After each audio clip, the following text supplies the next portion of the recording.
All right, anything we need to talk about at this point? No, Your Honor. Okay. So let's bring our jurors back in. Yes, Your Honor. I'm going to have you read the stipulation. Very good.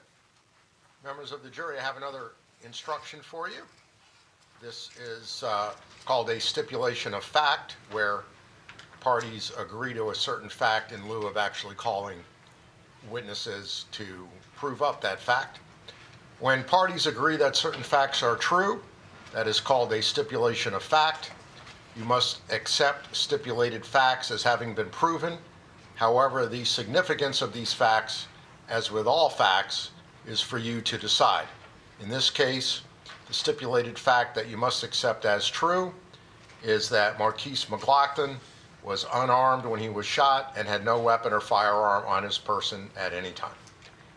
All right, Mr. Schott, you may continue. I have no questions, Your Honor. Very good.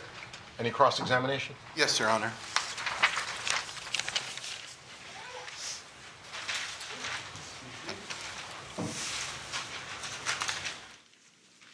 Good morning, Detective Redman. Good morning, sir.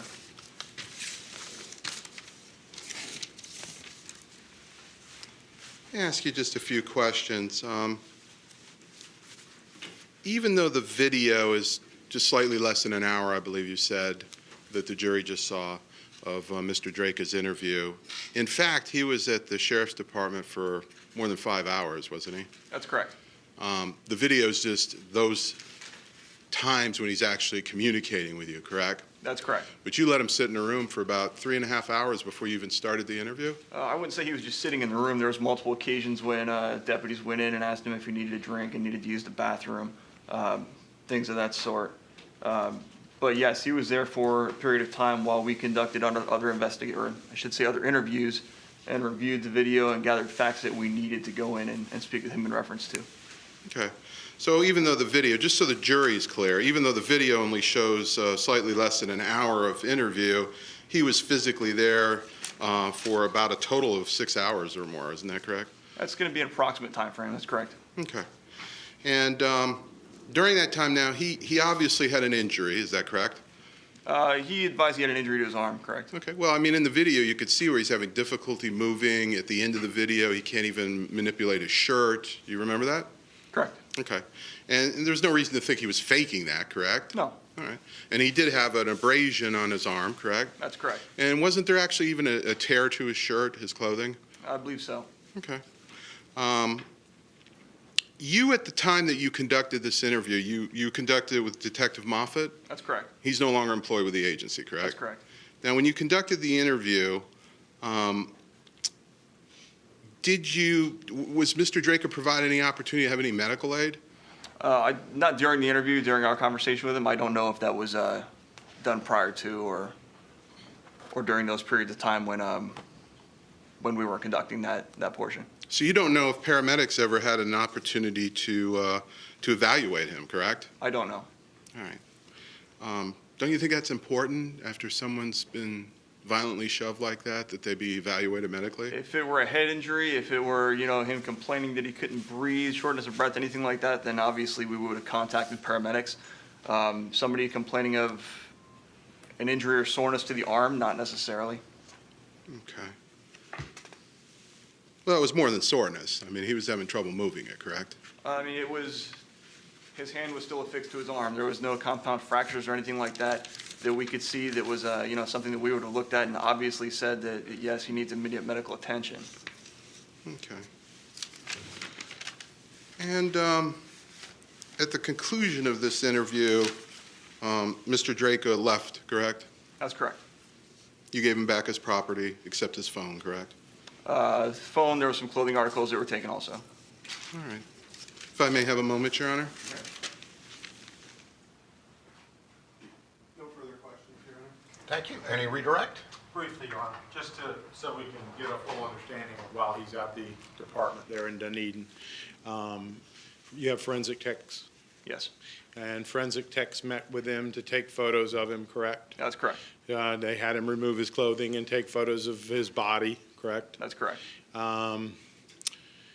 So there was a lot of things going on, and we're going to have some of those photos, so we didn't show the filming of the photos being Correct. taken. But, so there was all those type of things being done.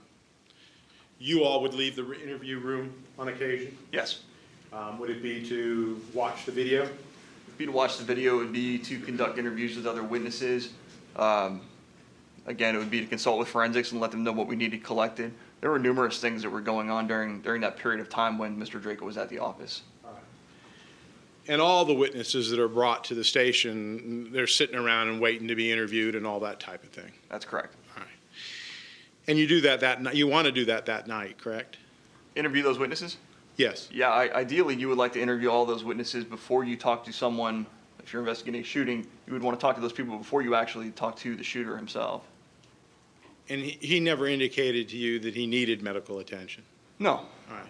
Matter of fact, he said as a result of the push, we heard, he emphasized that you all said you were dazed. He said, no, just slightly dazed. He said just slightly, and I believe we asked specifically in reference to head injuries if he hit his head. Right.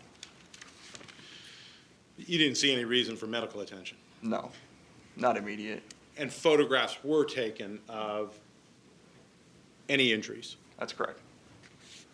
You have a moment, Your Honor? I have no further questions. All right, anything else from Mr. Trubina? All right. Thank you, sir. You may step down. Thank you, Judge. State, please call your next witness. Mead, right? Technician Heather Mead?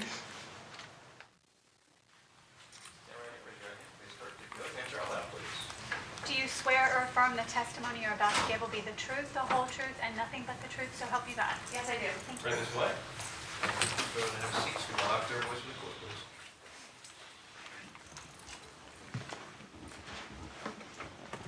Good morning, Ms. Mead. Will you please state your full name?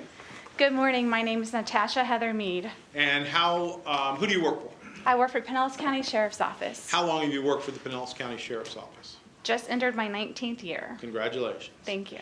Prior to working with the Pinellas County Sheriff's Office, did you have any other technical support work?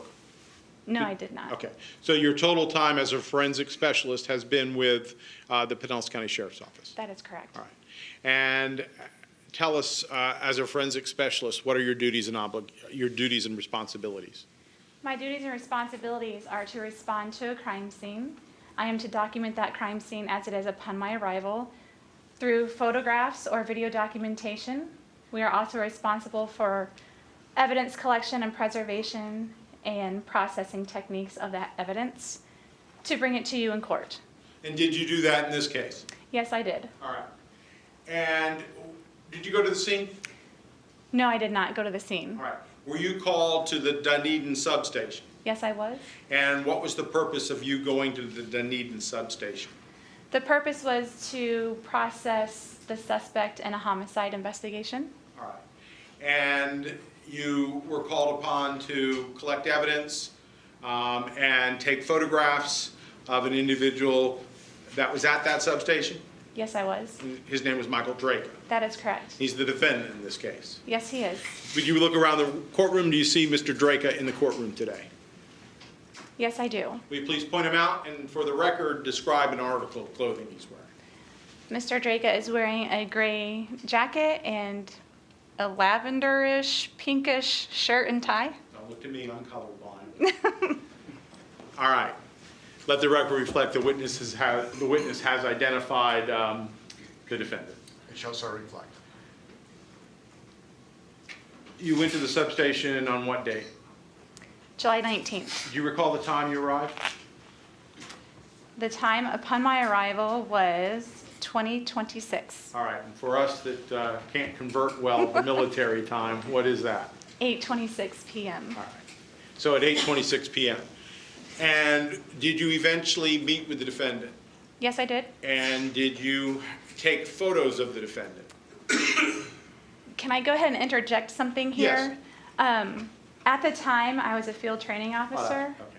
Yeah, And- I'll correct that. Were you present when photos were taken? Yes, I was. All right. You were training an individual at the time who actually took the photos? Yes, I was. All right. And that's not unusual.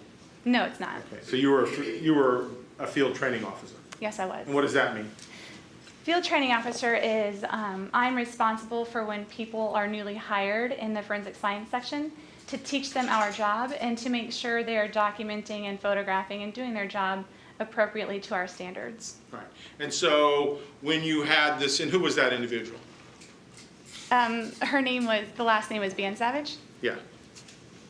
And you were there when those photos were taken? Yes, I All right. was. Prior to coming and testifying, have I asked you to take a look at a certain number of photographs? Yes, you did.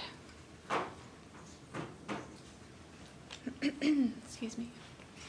I'm going to approach you with what's been marked as State Exhibit 26. It's a composite exhibit, A through T, numerous photos.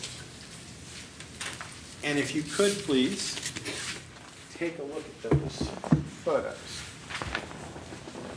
First ones are A through H. Do you recognize what those photos are? Yes, I do. And are they fair and accurate depiction of Mr. Drejka on July 19th? Yes, they are. We're now looking at I through P. If you would take a look at those photos. Okay. Do they fairly and accurately depict the body and condition of Mr. Drejka as he appeared at that substation on July 19th? Yes, they do. And finally, we're looking at pictures Q through T, the last exhibit. Do you recognize those pictures? Yes, I do. Were you present when they were taken? Yes, I was present. Do they fairly and accurately depict the condition of Mr. Drejka's body on that date? Yes, I do. Did you also make did you also make observations of his condition as those pictures were taken? Yes, I did. Visual observations? Yes, I did. This time, Your Honor, we'd offer an evidence. And if I may, Your Honor, I have you step down. She may step down.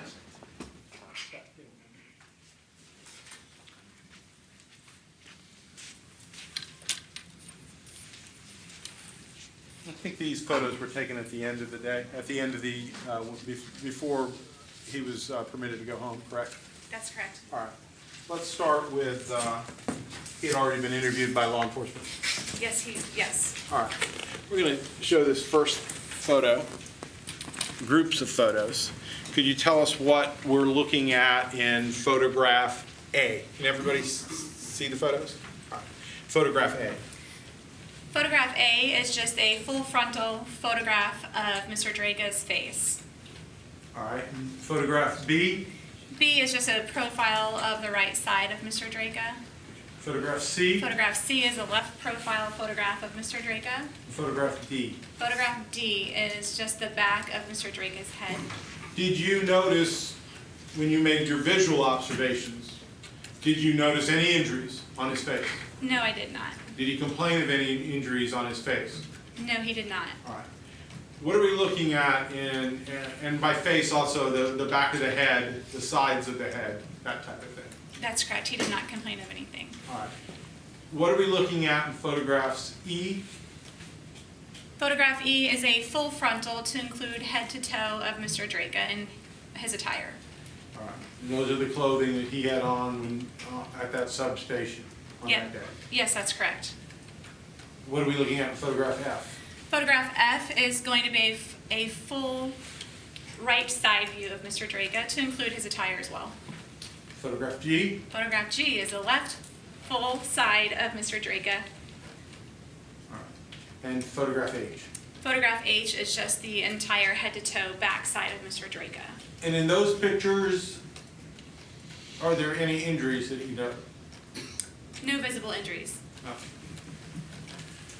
Let's now take a look at another grouping of photos.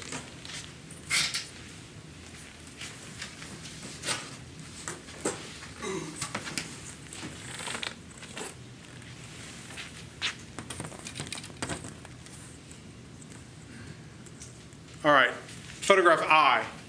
There appears to be an abrasion to his arm, correct? That is correct. All right, and what arm is that? That's the right arm. All right. And that was caused as a result of the incident? So I was told, yes. Okay. Now we're going to look at any other injuries on that arm that you noticed at that time? Not at that time, no. Okay.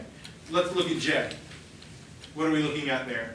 Jay is a photograph of the upper right arm, just to include some tattoos that are on his arm. All right. Any injuries to that area? To the upper arm, Yes.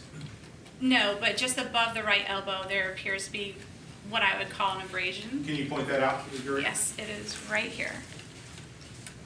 All right. Is that the same abrasion we see in photograph I? Yes, it is. All right. And could you point that out for the jury? In photograph I or In J? photograph I? May I go to the other side? Yes, I'm sorry. Okay. Photograph I is right here.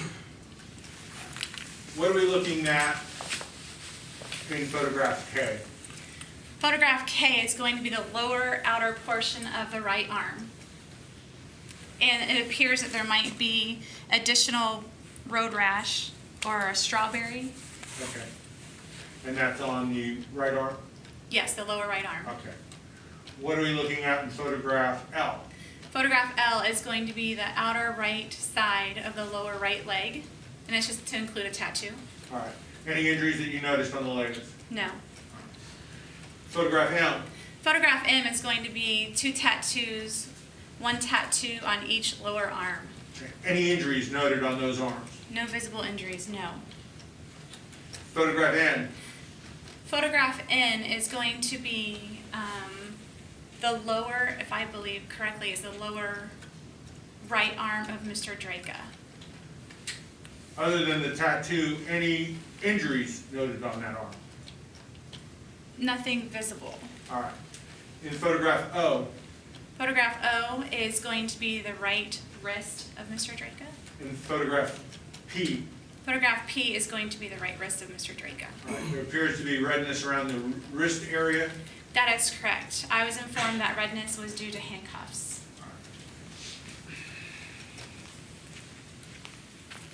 And if I can just kind of clarify Yeah. something in photograph N, I'm not 100% certain which arm that is. Okay, but it is one of the arms, and there does not appear to be any injury. That is correct.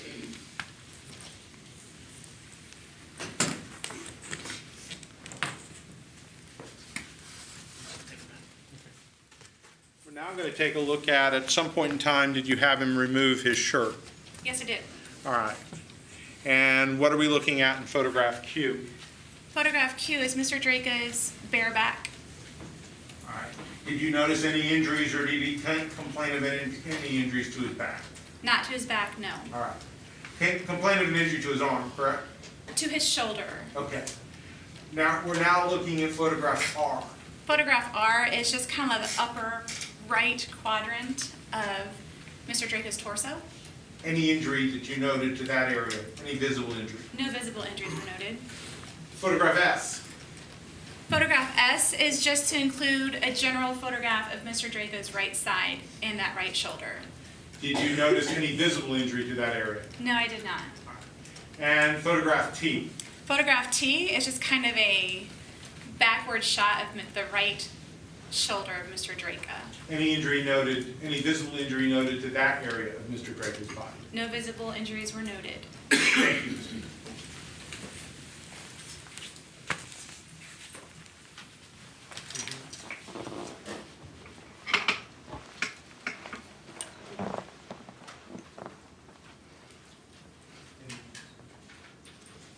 I have no further questions at this time. Thank you. Thank you. Thank you. And cross-examination, Mr. Camarena.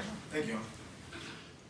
Ma'am, correct me if I'm wrong, you mentioned the word no visible injuries several times throughout your direct examination, correct? That's correct, I did.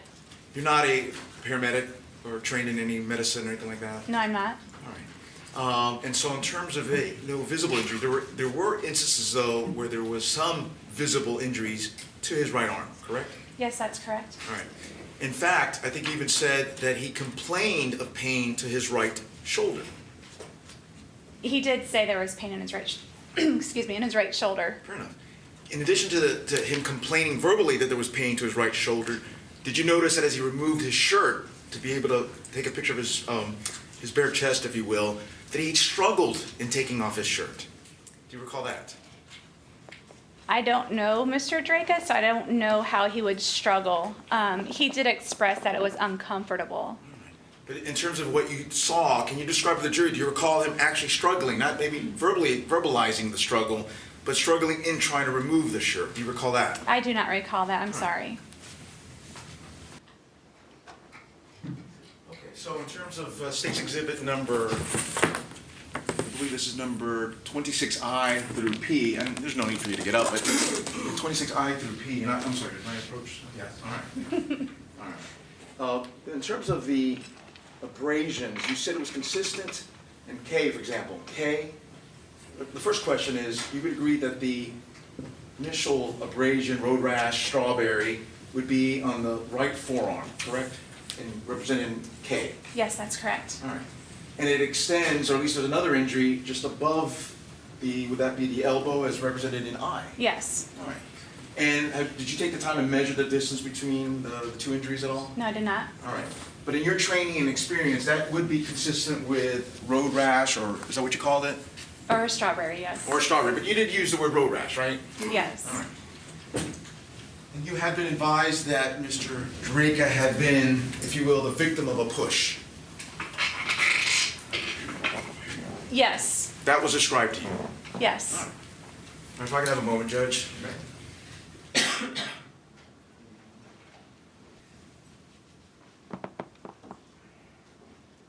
Couple more questions, ma'am, and I thank you for your patience. In terms of, going back to, again, exhibits number 26A through H, photograph F here. Did you notice anything unusual about the shirt itself, the green shirt, any marks or tears or anything of that you recall? There's a white substance on the right sleeve, yes. All right, and photograph F. That's correct. But specifically, do you have any independent recollection if there was any holes or tears in that portion of the shirt? On the sleeve, no. Okay. Excuse me. Do you recall if you personally or the trainee that you were with, if they took a photograph, a close-up photograph of that scuff mark or white mark, or whatever it is that you described on that shirt, do you recall that was done? Yes, that was done. Okay. And did you personally take that shirt into evidence? We did, yes. All right, the one that was seen in 26F, you did take it into evidence? Yes. All right. The green shirt you're speaking The green about. shirt, correct. Yes, that's correct. All right, my last question is, do you recall at any point during your encounter with Mr. Drejka, well, first of all, would you agree that he was compliant, cooperative? Yes, he was. And do you recall at any point during your encounter with Mr. Drejka that he may have used that same green shirt as a sling, as a makeshift sling to rest his right arm? Yes, he did. All right, that's all I have, thank you. Any redirect?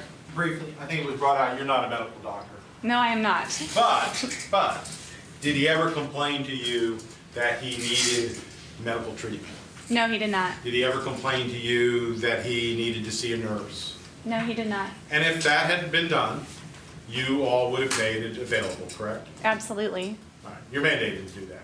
Pardon? You're mandated to do that. Yes, correct? we are. All right. I don't know. Thank you, ma'am. You may step down. Thank you. State, please call your next witness. Roy Bedard.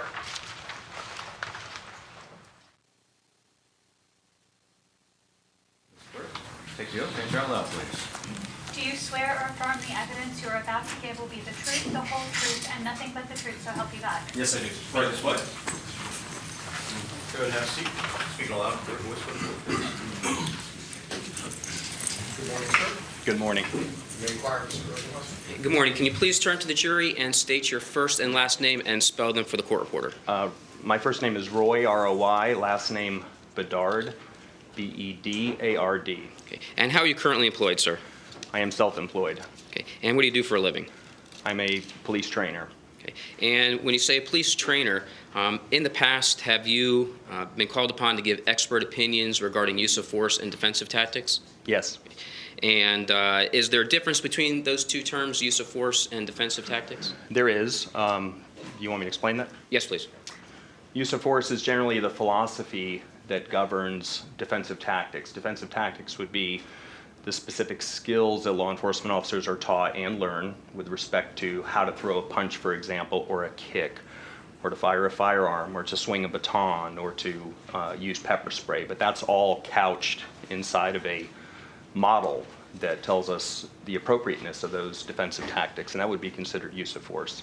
Okay. And we're going to get into all your background training experience in a second. About how many times have you testified as an expert regarding use of force and defensive tactics?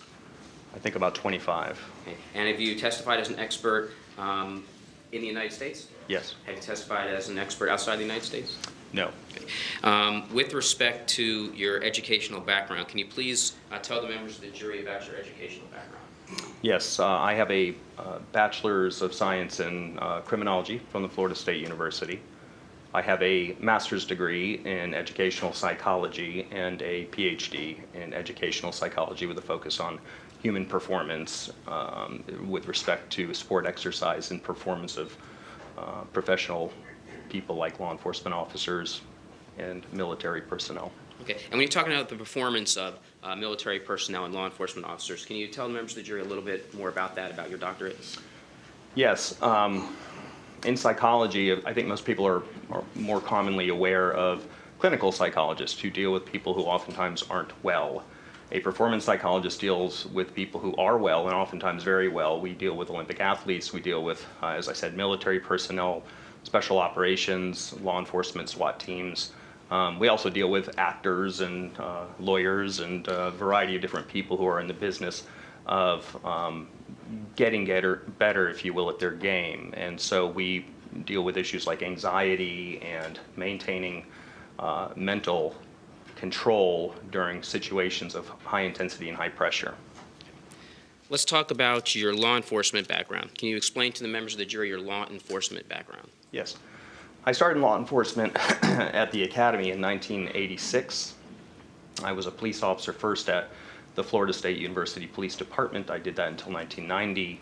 In 1990, I went to the Tallahassee Police Department and worked there full-time until 1996.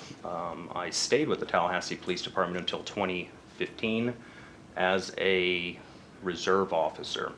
During the period between 1996 and 2015, I had started my own company doing police training, developing police products, and providing consultation worldwide. Subsequent to that, I'm now currently employed with the Tallahassee Community College Police Department as an officer there, a reserve officer. Okay. And with respect to training, you train law enforcement officers, you indicated? Yes. Okay. Are you considered to be a subject matter expert? Yes. Okay. And that in the state of Florida? Yes. Okay. And what do you consider to be a subject matter expert in? Use of force, defensive tactics, police procedures, police practices, things like that. Are you involved in setting the curriculum within the state of Florida for use of force and defensive tactics for law enforcement officers? Law enforcement and corrections, yes. Okay. And what does that entail? When you're setting the curriculum, what are you doing for the state of Florida? So the Florida Department of Law Enforcement has what's called a Criminal Justice Standards and Training Commission. If I refer to it again, I'll simply say CJSTC. This organization is responsible for bringing together talent throughout the state of Florida, identifying subject matter experts who know things about law enforcement generally based on education, training, and experience. And whether that curriculum has to do with pulling over motor vehicles or arrest techniques or the more specific things like use of force and defensive tactics or pursuit driving, those individuals come together as subject matters or SMEs, and they write, usually from the ground up, a curriculum. And then from time to time, every couple of years, it is reviewed again by the CJSTC. We're brought back together to review any changes or updates that perhaps might need to be made to professionalize our law enforcement and correctional officers in the state of Florida. Okay. So you're a subject matter expert for use of force, correct? Yes. Defensive tactics? Yes. All right. Instructor techniques as well? Yes. And have you been a subject matter expert for the Department of Homeland Security? I have. Have you been a lead instructor for classes involving use of force and defensive tactics outside the United States? Yes. Okay. And have you ever written any training manuals regarding the subject matter that you're going to be testifying to? Yes. Do you know just approximately how many training manuals or publications you've written? Well, training manuals, I think I probably have written 13 or 14. Publications, I don't may have as many as 20. Now, have you taught use of force and defensive tactics both in the United States and abroad? Yes. Have you, and there's no reason to go through all the conferences, have you been to many, many conferences and been a guest speaker and a guest lecturer in the same field that we're going to be discussing? Yes. Are you a member of any organizations? Yes. Okay, what organizations? Again, you don't have to name all of them, but name ones that would be relevant to the testimony you're going to be giving. I'm a member of the National Sheriff's Association, the International Association of Chiefs of Police. Perhaps in a performance environment, it might be worth mentioning that I'm a member of the Association for Applied Sports Psychology. It's probably the ones that are relevant to my testimony today. Are you a member of the NRA? Yes? Yeah.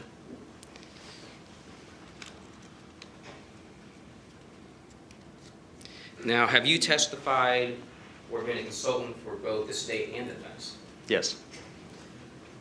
Have you testified in front of grand juries in the state of Florida? Yes. Have you testified in front of grand juries regarding self-defense, use of force, defensive tactics in states outside of Florida? Yes. Have you testified in federal court within the state of Florida? Yes. And again, regarding everything that we're going to be discussing during your testimony, correct? Yes.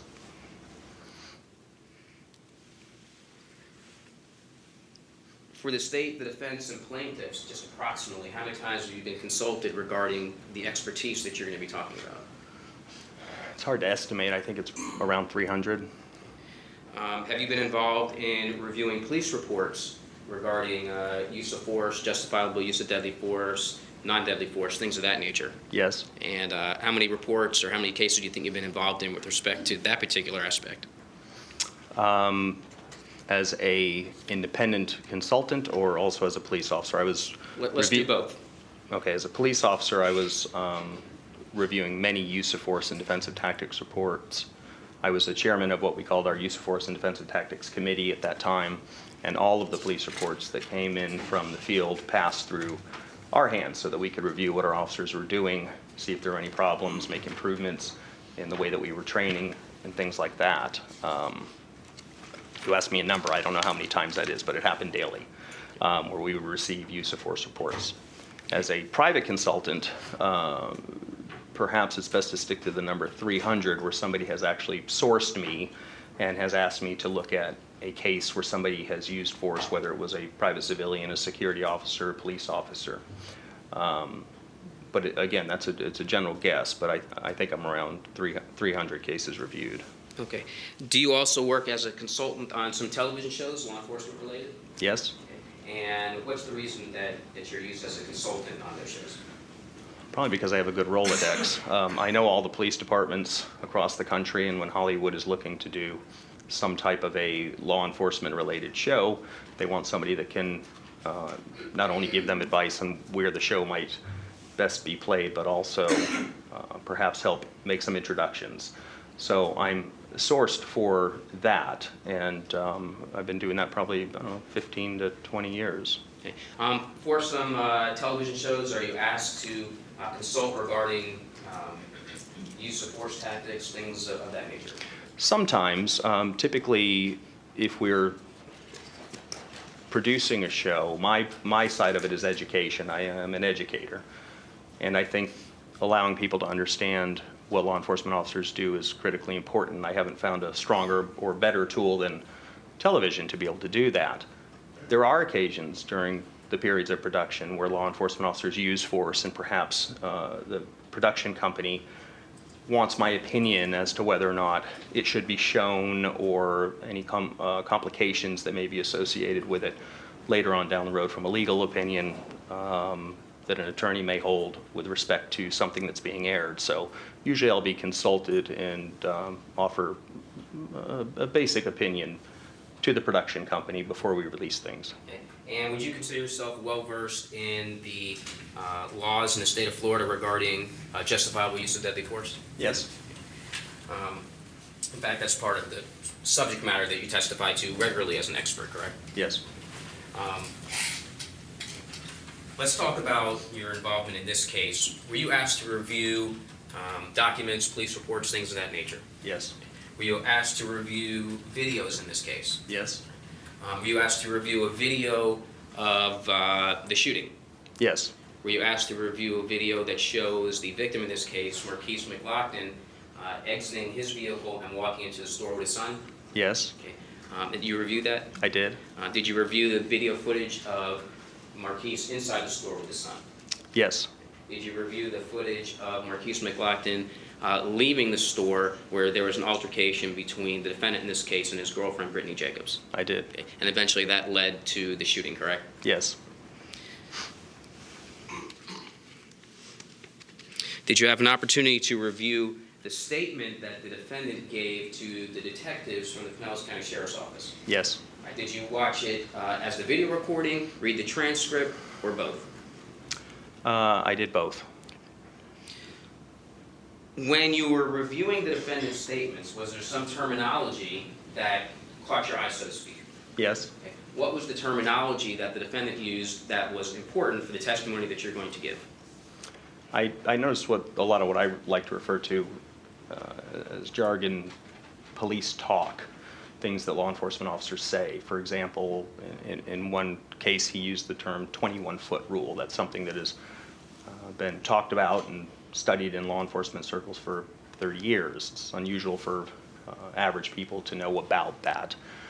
He used a concept, I think, called force multiplier, typically a military term, but it did catch my ear because my curiosity is what kind of training background he might have that he would be speaking in this kind of language. I don't remember if he used the term force continuum, but it occurred to me during the interview that that's actually, in one respect, what I think he was referring to. When you said force multiplier, maybe you thought he was referring to force continuum? Yes. Okay. Let's talk a little bit about the terminology that he used. Force multiplier, 21-foot rule, we're going to talk about that in great detail in a little bit. Are those terms also associated with the greater umbrella of threat assessment? Yes. All right. Can you tell the members of the jury what threat assessment is? So threat assessment is being able to observe what's going on in an environment and to identify threats through a period of what we call orientation, trying to understand what things may harm you or harm somebody else. Of course, as an average person, the threats may be different than from a uniformed police officer who's assigned to protect individuals and be aware not only of threats that may confront them, but may confront others. So it is an orientation to environmental cues, essentially, that gives a person a more full understanding of what they should attend to during any period of time. Okay. And when we're talking about threat assessment, are there, for lack of a better word, are there 4 terms that you would use to help explain what threat assessment is? Your Honor, can we approach? Yes.